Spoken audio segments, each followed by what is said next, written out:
وہ بچہ آنے والا ہے، وہ دن قریب آ رہا ہے۔ اب میں تو جا رہا ہوں، اب کوئی راہب تمہیں نہیں ملے گا۔ اب جس کے پاس تمہیں جانا ہے وہ کوئی عام انسان نہیں ہے، بلکہ اللہ کا نبی بن کے آئے گا جس کا نام محمد ہوگا۔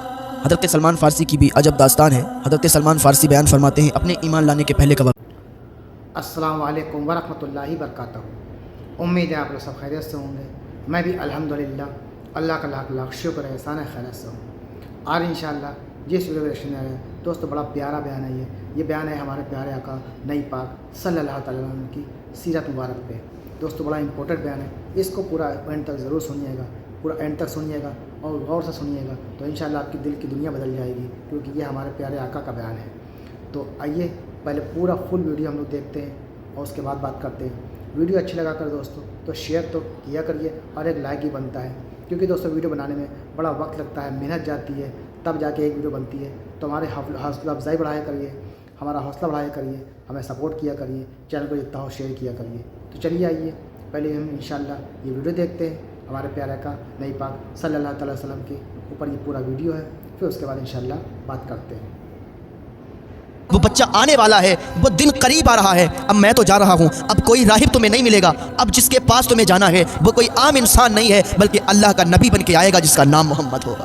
حضرت سلمان فارسی کی بھی عجب داستان ہے۔ حضرت سلمان فارسی بیان فرماتے ہیں اپنے ایمان لانے کے پہلے کا واقعہ۔ اگر دل سے سنیں گے نا تو یقین مانیے آنسو روک نہیں پائیں گے، دل روئے گا آپ کا۔ میں نے جب یہ پڑھا تھا، میں نے جب اس کا مطالعہ کیا تو میرے بھی آنسو نکل آئے۔ یہ واقعہ حضرت سلمان فارسی بیان فرماتے ہیں اپنے ایمان لانے سے پہلے۔ کہتے جب میں مجوسی تھا، میرا باپ بہت بڑا مجوسی تھا، میرا باپ مجھے میرے گھر سے باہر نہیں نکلنے دیا کرتا تھا، اس لیے کہ کہیں یہ ایمان نہ لے آئے، یہ کہیں پھر نہ جائے اپنے دین سے۔ میرا باپ مجھے میرے گھر میں ہی رکھتا تھا اور مجھے ہر چیز مہیا کرواتا تھا جو ضرورت کی ہوتی تھی۔ اس نے میرا کام لگا دیا تھا کہ آتش کدے میں آگ جلانے کا کام میرا دے دیا تھا۔ میں آگ جلایا کرتا تھا اور کھیتوں کا کام کیا کرتا تھا، لیکن باپ میرا مجھے اپنے ساتھ ہی رکھتا تھا۔ کھیت پر جاتا تھا تو مجھے اپنے ساتھ لے جاتا تھا، آتش کدے میں جاتا تھا مجھے اپنے ساتھ لے جایا کرتا تھا۔ لیکن ایک دن کیا ہوا، ایک دن میرا باپ کسی ضروری کام سے باہر چلا گیا اور مجھ سے کہہ گیا بیٹے تم آج کھیتوں پر چلے جانا اور اپنا کام کر کے سیدھے گھر چلے آنا۔ میں گیا، اکیلا گیا کھیتوں پر۔ حضرت سلمان فارسی بیان فرماتے ہیں اکیلا گیا کھیتوں پر، باپ میرے ساتھ نہیں تھا، باپ کسی کام سے مصروف تھا۔ میں جا رہا تھا کھیتوں پر تو راستے میں میں نے دیکھا عیسائیوں کا عبادت خانہ، عیسائیوں کو عبادت کرتے ہوئے دیکھا۔ تو میں نے عیسائیوں کو عبادت کرتے ہوئے دیکھا تو ان کی عبادت مجھے اچھی لگی۔ وہ بالکل الگ طریقے سے عبادت کر رہے تھے، جو میری عبادت ہے اور ان کی عبادت اس میں فرق بہت تھا، وہ الگ طریقے سے تھی۔ میں اس کو دیکھتے ہی مجھے اچھا لگنے لگا، میں وہاں پر دیکھنے لگا کھڑے ہو کر۔ پھر کیا ہوا، حضرت سلمان فارسی بیان فرماتے ہیں کہ میں شام تک وہیں رہا، میں نے شام تک وہیں دیکھا عبادت خانے میں کچھ لوگ عبادت کر رہے ہیں، آ رہے ہیں جا رہے ہیں، عبادت کر رہے ہیں۔ ادھر ان کا باپ بھی کام نپٹا کر گھر پہ آ گیا۔ جب بیٹے کو گھر پہ نہیں پایا، گھر پر بیٹا موجود نہیں، تو انہوں نے پھر اپنے کچھ لوگوں کو ڈھونڈنے کے لیے لگا دیا کہ ہے میرا بیٹا گم ہو گیا، میرا بیٹا کہاں چلا گیا۔ ان کو بڑا تکلیف ہوئی، انہوں نے کئی لوگوں کو ڈھونڈنے پر لگا دیا۔ لیکن سلمان فارسی فرماتے ہیں کہ میں پھر واپس چلا گیا گھر پہ۔ جیسے گھر پہ پہنچا میرے باپ نے مجھے آگے بڑھ کے سیدھے سے لگا لیا، بیٹا تو کہاں گیا تھا؟ میں تو تجھے بہت ڈھونڈوا رہا تھا، میں تو بہت پریشان ہو گیا تھا، مجھے تکلیف ہو رہی تھی، اور تو کہاں چلا گیا تھا؟ میرا دل دھڑک رہا تھا، میں بے چین ہو رہا تھا، بیٹا مجھ سے جدا مت ہوا کر، تو گھر سے مت جایا کر، تو کوئی کام کرنے کے لیے نہیں جائے گا بیٹے۔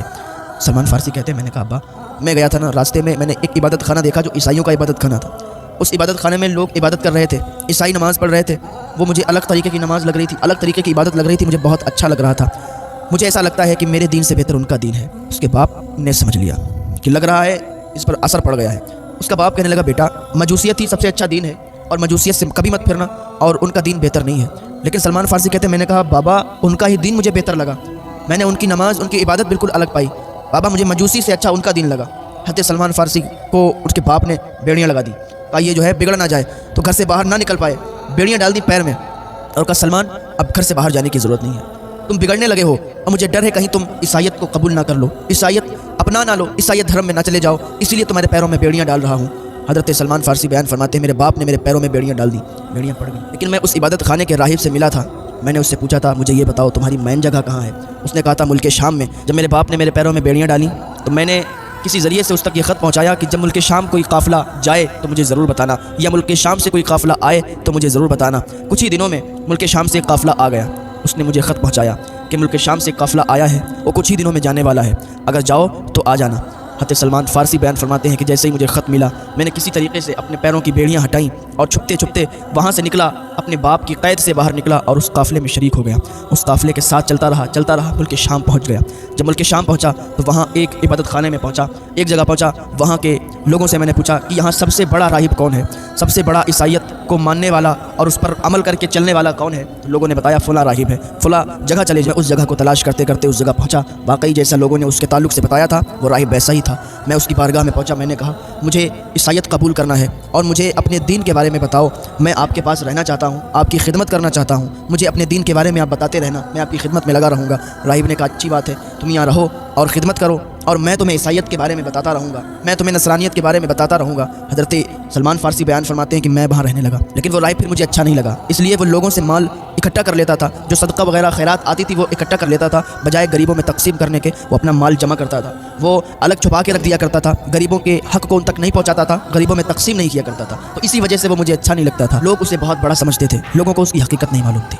جب وہ مر گیا، لوگ آئے اس کو دفن کرنے کے لیے، تو میں نے کہا کہ تم لوگ اس کو بہت بڑا سمجھتے ہو، لیکن یہ بہت بیکار انسان ہے، بہت خراب انسان ہے، لوگوں کو لوٹنے والا انسان ہے، غریبوں کا حق مارنے والا انسان ہے۔ لوگوں نے کہا تم کیا کہہ رہے ہو؟ کہا میں سچ کہہ رہا ہوں، اگر جاننا چاہتے ہو تو میرے ساتھ آ جاؤ۔ حضرت سلمان فارسی بیان فرماتے ہیں میں ان کو لے کے گیا اس جگہ پر جہاں اس نے سونے کو چھپا رکھا تھا، گھڑوں میں سونا بھر کے رکھا تھا۔ لوگوں نے جیسے ہی دیکھا کہ بہت سارے گھڑے، بہت سارا سونا رکھا ہوا ہے، بہت سارا مال و دولت ہے، تو لوگ یہ سمجھ گئے کہ واقعی یہ بہت برا انسان تھا۔ لوگوں نے پھر اسے سولی پر چڑھا دیا، پتھر مار مار کے اس کا جسم چھلنی کر دیا اور وہ جو مال و دولت تھا وہ غریبوں میں تقسیم کروا دیا۔ اب وہاں پر دوسرے راہب کو رکھا گیا، اس عبادت خانے میں دوسرا راہب آ گیا، وہ واقعی بہت اچھا تھا۔ جب وہ مر گیا، جب اس کا انتقال ہو گیا، تو حضرت سلمان فارسی بیان فرماتے میں نے اس سے پوچھا کہ اب میں کس کے پاس جاؤں؟ اس کا انتقال ہونے سے پہلے سلمان فارسی نے پوچھا اب میں کس کے پاس جاؤں، کہاں جاؤں؟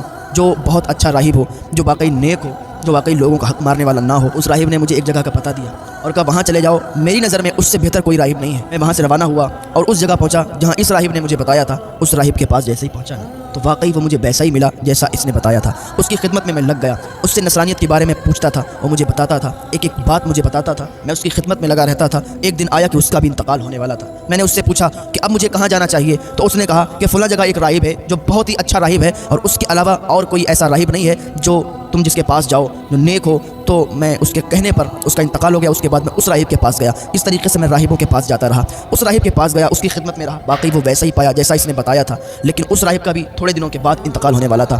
وہ آخری راہب تھا میری اس زندگی میں۔ تو میں نے اس راہب سے پوچھا کہ حضور مجھے اب بتائیے کہ اب مجھے کہاں جانا چاہیے۔ اس راہب نے کہا اس دنیا میں اب میری نظروں میں کوئی ایسا راہب نہیں ہے جس کے پاس تم جاؤ، جس کے پاس تم جا کے رہو، جس کی تم خدمت کرو، لیکن ہاں اب تم کسی راہب کے پاس مت جاؤ، اب تم وقت دیکھو، اب تم ٹائم دیکھو، وہ دن آنے والا ہے، وہ گھڑی آنے والی ہے کہ مدینے میں ایک بچہ پیدا ہوگا، وہ بچہ آنے والا ہے، وہ دن قریب آ رہا ہے۔ اب میں تو جا رہا ہوں، اب کوئی راہب تمہیں نہیں ملے گا، اب جس کے پاس تمہیں جانا ہے وہ کوئی عام انسان نہیں ہے بلکہ اللہ کا نبی بن کے آئے گا جس کا نام محمد ہوگا۔ حضرت سلمان فارسی کہتے ہیں میں نے پوچھا اس کی نشانی تو بتائیے، اس کی نشانی کیا ہوگی؟ وہ راہب کہتا ہے اس کی 3 نشانیاں ہوں گی۔ پہلی نشانی وہ ہے کہ وہ ہدیہ قبول فرمائیں گے، دوسری نشانی وہ ہے وہ صدقے کا کھانا نہیں کھائیں گے، اور تیسری نشانی یہ ہے کہ ان کے دونوں شانوں کے درمیان مہر نبوت ہوگی۔ میرے بیٹے تم اس رحمت والے نبی صلی اللہ تعالیٰ علیہ وسلم سے ضرور ملاقات کرنا، ضرور ملنا۔ اتنا کہنے کے بعد وہ راہب انتقال کر گیا، وہ راہب بھی اس دنیا سے چلا گیا۔ میں سوچ رہا تھا کہ میں عرب شریف کیسے جاؤں، میرے پاس تو کچھ ایسا سامان نہیں ہے، کچھ ایسا سادھن نہیں ہے، کوئی سواری نہیں ہے، کیسے جاؤں؟ تو مجھے خبر ملی کہ ایک قافلہ عرب شریف جا رہا ہے۔ تو جب میں اس راہب کے پاس رہا کرتا تھا، میں نے رقم تھوڑی جمع کی تھی، تو میں نے کچھ بکریاں اور کچھ گائے لے لی تھی، جانور لے لیے تھے، تو میں نے ان جانوروں کو ان قافلے والوں کے حوالے کر دیا کہ اگر تم مجھے عرب شریف لے چلو گے تو یہ جانور، یہ گائے اور بکریاں میں تمہیں دے دوں گا۔ انہوں نے کہا ٹھیک ہے۔ حضرت سلمان فارسی بیان فرماتے ہیں کہ میں نے قافلے والوں کو یہ گائے اور بکریاں دے دیں اور ان کے ساتھ روانہ ہو گیا۔ اب یہ قافلہ چلنے لگا، عرب کی اور جا رہا تھا، لیکن جب وادی قرا میں پہنچے تو قافلے والوں نے مجھ پر ظلم کیا اور مجھے ایک یہودی کے ہاتھ بیچ دیا، مجھے اس کا غلام بنا دیا۔ یہودی مجھے اپنے شہر لے گیا، وہاں میں نے بہت کھجوروں کے درخت دیکھے، میں نے سوچا شاید یہی وہ شہر ہے جس کے تعلق سے راہب نے مجھے بتایا تھا۔ چنانچہ میں اس یہودی کے یہاں کام کرتا رہا، اس کا غلام تھا۔ تو ایک دن اس کا چچا زاد بھائی آیا، اس یہودی نے مجھے اپنے چچا زاد بھائی کے ہاتھ بیچ دیا، میں اب اس کا غلام بن گیا۔ چنانچہ وہ اس کا چچا زاد بھائی مجھے لے کر مدینہ منورہ پہنچا۔ اللہ کی قسم جب میں مدینہ منورہ پہنچا میں بہت خوش تھا، میں بہت خوش ہو گیا کہ جس جگہ میں آنا چاہتا تھا آج اس جگہ آ گیا۔ جو نشانیاں مجھے راہب نے بتائی تھی کہ وہاں بہت زیادہ کھجوروں کے درخت ہوں گے اور وہ میں نے وہاں پا لیے۔ اب میں منتظر تھا کہ میرے کانوں میں وہ صدا گونجے کہ اس پاکیزہ ہستی نے مدینہ منورہ کو نوروار کر دیا ہے، اس کی آمد کی خبر سابقہ آسمانی کتب میں دی گئی ہے۔ بالآخر انتظار کی گھڑیاں ختم ہوئی، میں کھجوروں کے درخت پر چڑھا ہوا تھا، میں کھجوریں توڑ رہا تھا، وہی میرا مالک آیا اور چیختا چیختا کہنے لگا اللہ پھلا قبیلے کو برباد کرے۔ وہ لوگ مقام قبا میں جمع ہیں اور ایک ایسے شخص کا دین قبول کر چکے ہیں جو مکہ سے آیا ہے اور وہ اپنے آپ کو اللہ رب العزت کا نبی کہتا ہے۔ اس قبیلے کے اکثر لوگ اپنے آباء و اجداد کا دین چھوڑ کر ایمان لا چکے ہیں۔ جب میں نے اپنے مالک کے چچا زاد بھائی کی یہ بات سنی تو میں اتنا خوش ہوا، اتنا خوش ہو گیا کہ گویا کہ میں اس کے اوپر گر جاتا، لیکن میں نے اپنے آپ کو سنبھال لیا کہ منزلیں قریب ہیں، اس ذات سے ملنے والے ہیں جس کے تعلق سے راہب نے بتایا تھا، وہ ذات آج ایسا لگتا ہے مل جائے گی۔ وہ نیچے اترے، حضرت حضرت سلمان فارسی کہتے ہیں کہ میں نیچے اترا, میں نے اپنے مالک کے چچا زاد بھائی سے کہا ذرا دوبارہ بتانا تم کیا بتا رہے ہو. جب میں نے اتنا کہا نا تو اس کو غصہ آ گیا, اس نے ایک تھپڑ مجھے مارا اور کہا اپنے کام سے کام رکھو. سلمان فارسی کہتے ہیں میں دل میں تو بڑا خوش تھا کہ لگ رہا ہے وہ گھڑی آنے والی ہے, اس ہستی سے ملنے والا ہوں جس کے تعلق سے راہب نے بتایا تھا. بڑے خوش تھے دل میں. حضرت سلمان فارسی فرماتے ہیں کہ میں نے کچھ رقم جمع کر رکھی تھی, میں اس رقم کو لے کر چپکے سے بازار گیا, بازار سے کچھ کھانے کی چیزیں خریدیں اور خریدنے کے بعد اس نبی کا پتہ ڈھونڈتے ڈھونڈتے اس نبی کی بارگاہ میں چلا گیا. اور جانے کے بعد میں نے وہاں پر جا کے اور کہا کہ حضور میں یہ چیزیں لایا ہوں کھانے کی, صدقہ لایا ہوں, اس صدقے کو آپ لے لیں. تو حضور صلی اللہ تعالیٰ علیہ وسلم نے صحابہ کرام کو بلایا اور کہا یہ صدقے کی کچھ چیزیں ہیں, یہ لو کھاؤ. پھر میں واپس چلا آیا, پھر میں نے کچھ رقم لی اور بازار گیا. کچھ دنوں کے بعد بازار گیا, وہاں سے میں نے کچھ چیزیں لیں اور پھر میں ان کی بارگاہ میں حاضر ہوا.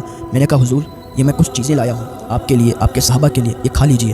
حضور صلی اللہ تعالیٰ علیہ وسلم نے صحابہ کو بلایا, خود بھی وہ چیزیں کھائیں اور صحابہ کو بھی کھلائیں. حضرت سلمان فارسی کہتے ہیں میری دوسری بھی نشانی پوری ہو گئی. کچھ دنوں کے بعد میں جنت البقیع کی طرف جا رہا تھا, دیکھا وہاں پر حضور صلی اللہ تعالیٰ علیہ وسلم تشریف فرما ہے.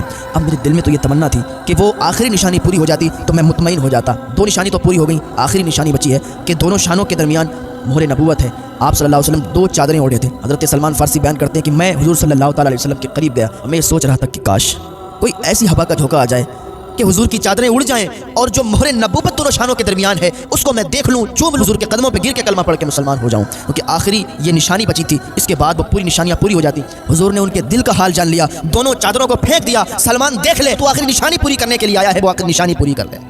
حضرت سلمان فارسی نے دیکھا دونوں شانوں کے درمیان مہر نبوت تھی. سلمان فارسی نے جیسے ہی مہر نبوت کو دیکھا آگے بڑھے, مہر نبوت کو چومنے لگے, چپٹ گئے, چومنے لگے. سرکار صلی اللہ تعالیٰ علیہ وسلم نے فرمایا سلمان بس کرو. سلمان فارسی قدموں پہ گر گیا, یا رسول اللہ کلمہ پڑھا کے مسلمان کر لیجئے, یا رسول اللہ کلمہ پڑھا کے مسلمان کر لیجئے. تو دوستوں یہ تمہارا ریئیکشن جو آپ نے دیکھا بڑا پیارا, بڑا اچھا, بڑا دلچسپ بیان تھا دوستوں یہ. اور یہ بات تو سچ ہے کہ ہمارے پیارے آقا نبی پاک صلی اللہ علیہ وسلم آخری نبی, آخری پیغمبر تھے.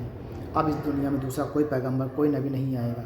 اب جو نبی پاک صلی اللہ علیہ وسلم اپنی امتیوں کو سکھا کے گئے, اب ہمارا کام ہے, ہمارے علماء کا کام ہے دین کو آگے پھیلانا, دین کو کسی طرح سے بھی ہر انسان تک پہنچانا, دین کی باتیں. اب آج کل کا سوشل میڈیا کا زمانہ ہے دوستوں, ہم سب سوشل میڈیا پہ زیادہ ایکٹیو رہتے ہیں, تو جتنا ہو سکے اچھی باتیں لوگوں تک پہنچائیں, دین کی باتیں لوگوں تک پہنچائیں ان کی, اور اپنے اچھے کرداروں سے دوستوں سب کا دل جیتے ہیں, نہ کہ برے کرداروں سے. کیونکہ مسلمان قوم لوگوں کو ہدایت دینے آئی تھی, نصیحت دینے آئی تھی, اور آج کے اس دور میں خود ہی گمراہ ہو چکی ہے. تو کوشش کریں پہلے اپنے آپ کو سدھاریں, اپنا کردار اچھا کریں, تو انشاءاللہ میں چاہتا ہوں دونوں جہاں میں کامیابی ملے گی. تو امید ہے آپ کو ہماری ویڈیو اچھی لگی ہوگی دوستوں. ویڈیو اچھی لگی ہو تو اس کو شیئر کریے گا. ہم ملیں گے انشاءاللہ آپ سے نیکسٹ ویڈیو میں. تب تک کے لیے السلام علیکم ورحمۃ اللہ وبرکاتہ.